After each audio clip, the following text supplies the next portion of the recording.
বলছেন, তোমাদের মধ্যে যারা আমাকে বিশ্বাস করবে, ঈমান আনবে, ঈমান আনার পরে যারা জ্ঞান অর্জন করবে, আমি আল্লাহ তাদের মান মর্যাদাকে উঁচু করে দেবো। আব্দুল করিম সাহেব আয়াত তো পেশ করলেন, কিছু বাস্তবে দেখান। যে কিছু বাস্তবে যদি দেখতে চান তাহলে ইমাম আহমদ ইবনে হাম্বল, বাস্তবে যদি দেখতে চান তাহলে ইমাম আবু হানিফা রাহিমাহুল্লাহ, বাস্তবে যদি দেখতে চান ইমাম মালিক রাহিমাহুল্লাহ। এদের মান মর্যাদা কম না বেশি? কথা বুঝেন না?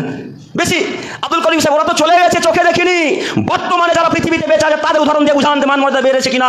জি, এটাও দেখাতে পারি আপনাকে। এবার বলি, ডক্টর জাকির নায়েক চেনেন না? কে ডক্টর জাকির নায়েককে চেনে না? কে তার নাম জানে না? কে তাকে চেনে না? সারা পৃথিবীর মানুষ আজকে ডক্টর জাকির নায়েককে চেনে, সারা পৃথিবীর মানুষ। আচ্ছা বলেন তো, এলাকার মানুষ যখন তিনি মুম্বাই ডাক্তারগিরি করতেন, মানুষের চিকিৎসা করতেন, তখন বেলডাঙ্গার মানুষ তাকে চিনতো?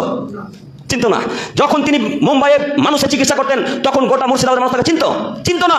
যেদিন থেকে তিনি জ্ঞান অর্জন করা শুরু করেছেন, আল্লাহ মান মর্যাদাকে উঁচু করতে করতে করতে করতে একেবারে আসমানে ঠেকিয়ে দিয়েছেন। আজকে গোটা পৃথিবীর মানুষ তাকে চেনে।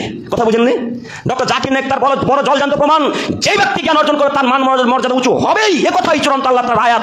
আরো বড় প্রমাণ ডক্টর আসাদুল্লাহ আল গালিব, বাংলাদেশের চেনেন প্রখ্যাত আলেম ডক্টর আসাদুল্লাহ আল গালিব। 5 ভাষার সমমানের পণ্ডিত। হিন্দিতে যেভাবে কথা বলতে পারে, বাংলাতে সেভাবে জ্ঞান রাখে, বাংলাতে যেভাবে জ্ঞান রাখে, আরবিতে সেভাবে জ্ঞান রাখে, আরবিতে যেভাবে জ্ঞান রাখে, ইংরেজিতে সেভাবে জ্ঞান রাখে, ইংলিশে যেভাবে জ্ঞান রাখে, উর্দুতে ফার্সিতে সেভাবে জ্ঞান রাখে। 5 ভাষা সমমানের পণ্ডিত ডক্টর আসাদুল্লাহ আল গালিব স্যার। এত সম্মান, এত মান মর্যাদা, এত সম্মান, যদি তারা কোনো বাংলাদেশের অলিগলিতে রাস্তায় বেরোয়, গোটা বাংলাদেশের মানুষ, গোটা রাজশাহীর মানুষ তাদের পিছনে ছুটে বেড়ায় শুধু তার সাথে একবার দেখা করবে তার কারণে। এত সম্মান। যদি কোথাও খুতবা দিতে যায়, খুতবার জায়গার মানুষ দিতে পারেন এত লোক। তার একটি জলজান্ত প্রমাণ আব্দুর রাজ্জাক বিন ইউসুফ সাহেব।